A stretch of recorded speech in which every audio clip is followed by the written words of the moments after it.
Hello, Welcome. Today Beth. we're Welcome down to on sunny the Sydney. casualties. Thank you for having me. Wonderful AJ Straight.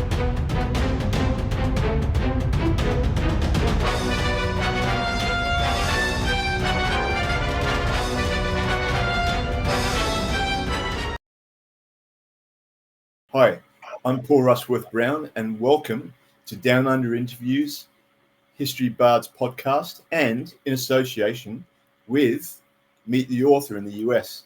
And I'm here with the lovely Ashley Swink, or better known as AM Swink. That's obviously your author name. Normally, when I start the show, I say, "Hello, welcome to sunny Sydney." Actually, it's not sunny. It's 5:30 in the morning. It's pitch black outside.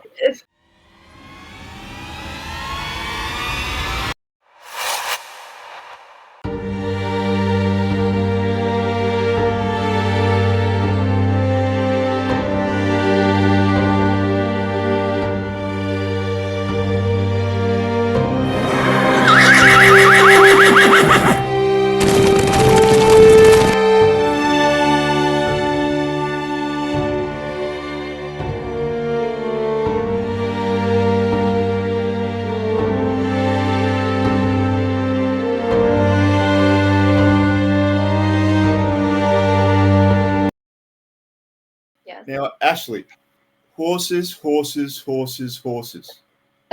Yes. Why the huge connection with horses? I don't know. That's a good question to ask. And I've just been talking about this to a number of people. Because I've had the horse bug since I was 10. And it feels like for a certain number of people, if you get the horse bug, it just never leaves for the rest of your life. Some people, they grow out of it. But for most people, it's just a lifelong thing. And it used to be earlier back in like the 40s and 50s, it was more a boy and his horse, with thinking like My Friend Flicka and the Black Stallion. But now more so in recent decades, it's more about girls on their horses, but we still got girls and boys with their horses. So Yeah. I don't know. It's hard to explain the phenomenon. I can't explain it. There's just something about horses that draws us in. Yeah. Now, obviously, horses are a major part of your new novel. So Yeah. Ashley's written a wonderful novel, and I have to read it because it's quite a mouthful. Venator, Roman Equestrian 1, Britannia, AD 59. That is a long title at 5:30 in the morning here in Sydney. That is true. Hey, tell me about your novel. Okay, well, it is set in Britannia in AD 59, and it follows a Roman centurion who is very, very close to retirement. So he's not your typical romance hero in the fact that he's a bit older, he's getting on a bit, he's looking forward to retiring and getting away from where all of this fighting has been going on for the last 16 years of his life, which is Britannia. Which was invaded by Claudius's army in AD 43. And since then, it's just been one thing after another, with the Romans slowly infiltrating across Britannia, and they're meeting resistance out west, where the Western tribes are a bit more strongly adhered to their beliefs and superstitions than they maybe were over on the East Coast. And he's been dealing with different insurrections and things like that from the natives, who understandably do not want the Romans there. I mean, that's the case with any conqueror and conquered people throughout history. And so he comes across Luciana, who is this young British woman. She is a bit older herself. She's in her 30s. She's kind of put aside the things that her mother wants for her, and she's trying to find her own place within her tribe because she's a daughter of tribal royalty. And during all of that, they get embroiled with the Romans who are living nearby in the fort, and she ends up becoming Decimus's slave.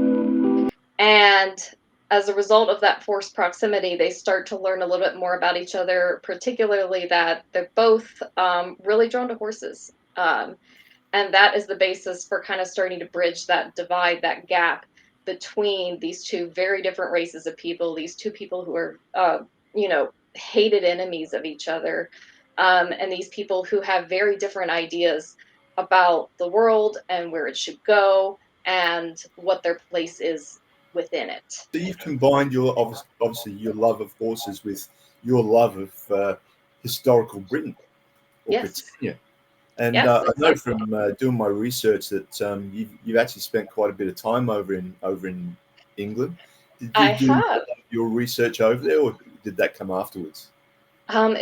It was part of the process. I feel like my research is still ongoing because I'm still working on the later books in the series, and so it's just been a continual process. Of course, it started with books because I started writing it during COVID, and as I started reading more and more and more, and I started filling out more and more notes in my notebooks, I was like, this could really be augmented by being on the ground and actually seeing these places firsthand, getting to see these artifacts close up, getting to see and experience kind of the more wild moors and things like that in and around Roxeter, modern day Roxeter, which is where Vericonium was situated.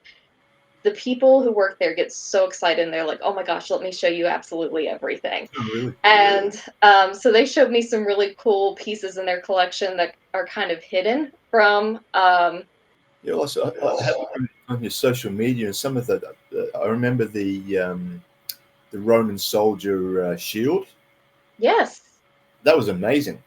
Oh my gosh, it's incredible. That was part of the Legion exhibit that the British Museum recently put on, and that shield is the only one that's survived completely intact to the modern day. And Yeah, you think right. how many hundreds of thousands there were of those, and that's Yeah. the only one that's managed to survive.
And I mean, because you see that type of thing on, on movies quite Hmm. often, but to Yes. see sort of like a picture, or especially for you to see it in real life, is Yes. amazing. And also things like there was I noticed there was a helmet, and Yes. I think recently they found a shoe, a Yes.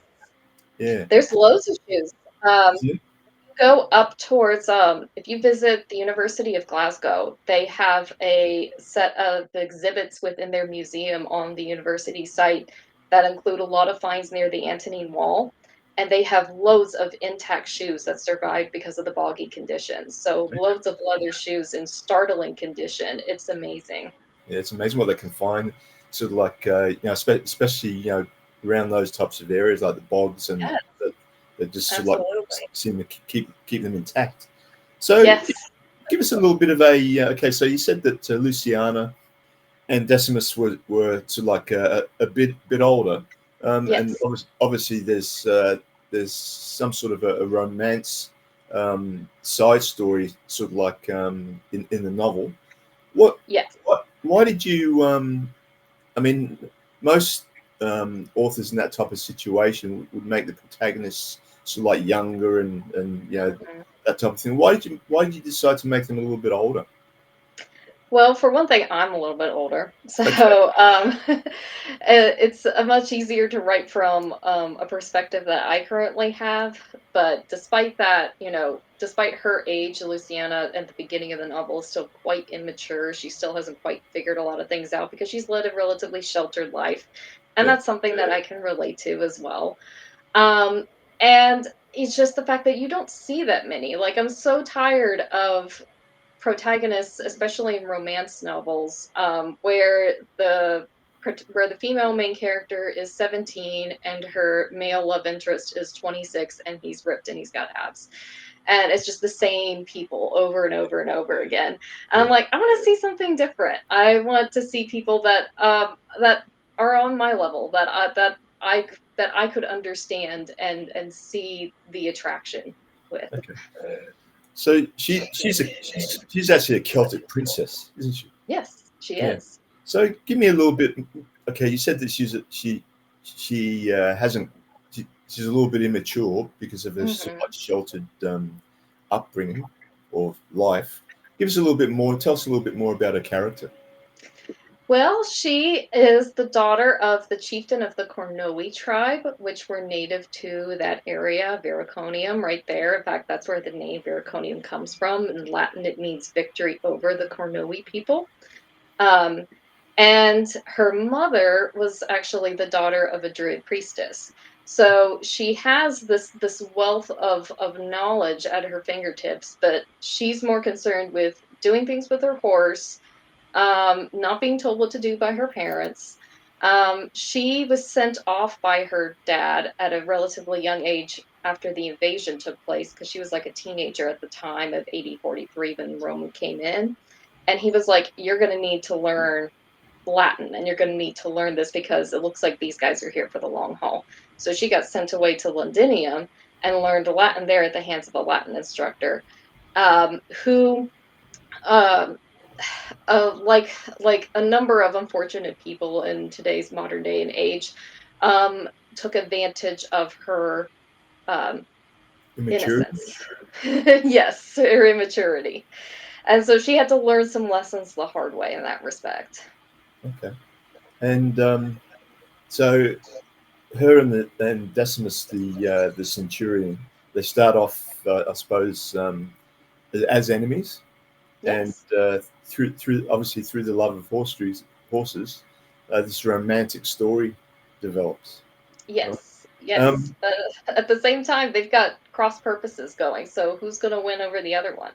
Now, obviously, her being a excuse me Celtic princess, I'm sure her parents and her tribe wouldn't have been very happy her sort of knocking around with a Roman centurion.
Well, yes, but you would think that, but something does happen to her tribe very early on in the book, which is how she ends up enslaved. Oh, okay, So she's fighting for the survival and freedom of her tribe. She sees Decimus as her way to kind of, you know, ease her way out okay, and so free her people at the same time. okay, so all right, so they become allies, romantic Maybe. allies.